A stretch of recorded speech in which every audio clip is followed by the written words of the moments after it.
Bapak, Ibu, dan teman-teman sekalian, kita ingin memberikan sedikit pengetahuan, sedikit katekese iman tentang Rabu Abu.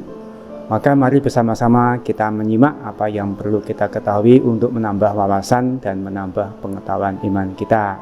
Selamat menikmati, selamat menyimak, berkah dalam. Menjelang masa Prapaskah, dalam tradisi Gereja Katolik kita mengenal istilah Rabu Abu. Lalu apakah Rabu Abu itu?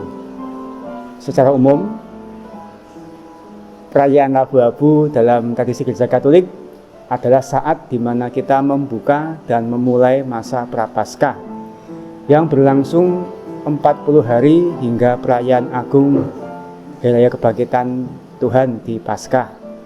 Jika dihitung, tepat 40 hari setelah Rabu Abu kita merayakan Hari Raya Paskah. Angka 40 ini juga melambangkan perjalanan umat Israel di padang gurun selama 40 hari dan juga puasa Tuhan Yesus selama 40 hari pula. Maka gladi rohani pun kita jalankan selama 40 hari di masa Prapaskah. Lalu mengapa kita menggunakan abu?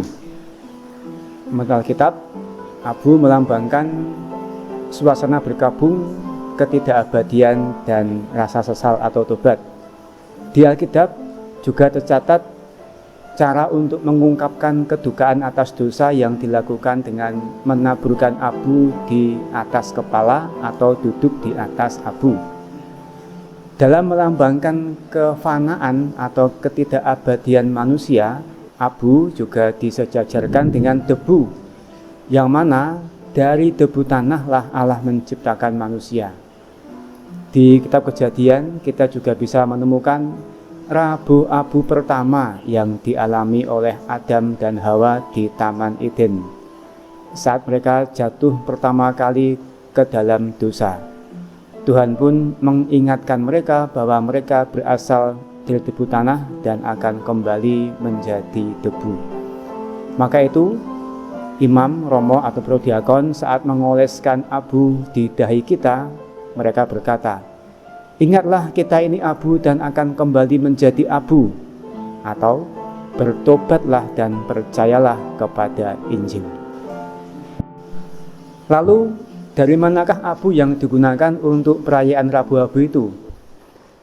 Abu yang digunakan pada Rabu Abu berasal dari abu pembakaran daun-daun palma yang telah diberkati pada perayaan Minggu Palma di tahun sebelumnya. Di ibadat pembakaran daun palma yang dilakukan sebelum Rabu Abu itu, saat membakar daun palma itu kita juga melambangkan niat kita untuk membakar dan memusnahkan kebiasaan buruk dan kedosaan-kedosaan kita. Ada beberapa hal yang perlu kita perhatikan tentang abu di Rabu Abu.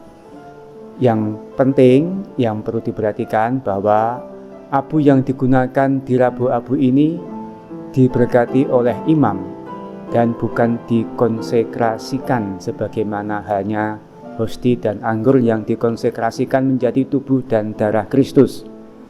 Artinya, abu yang digunakan pada Rabu Abu tidaklah setara dengan sakramen Maha Kudus, tubuh dan darah Kristus. Karena abu ini hanya bersifat sebagai benda suci yang sudah diberkati, sama setara dengan rosario Alkitab, patung Yesus dan Maria, dan benda-benda lainnya yang kita mohonkan berkat dari Romo. Maka tentu kita harus memperlakukan abu ini sewajarnya saja, sebagaimana kita hanya memperlakukan benda-benda rohani suci lainnya. Gimana? Sudah jelas toh? Semoga apa yang tadi kita simak bersama semakin membuat kita menyiapkan diri dengan layak dan pantas untuk memasuki masa Prapaskah. Matur nuwun berkah dalem, jangan lupa like, komen, dan subscribe. Berkah dalem. Viva Bravo Api Kelor.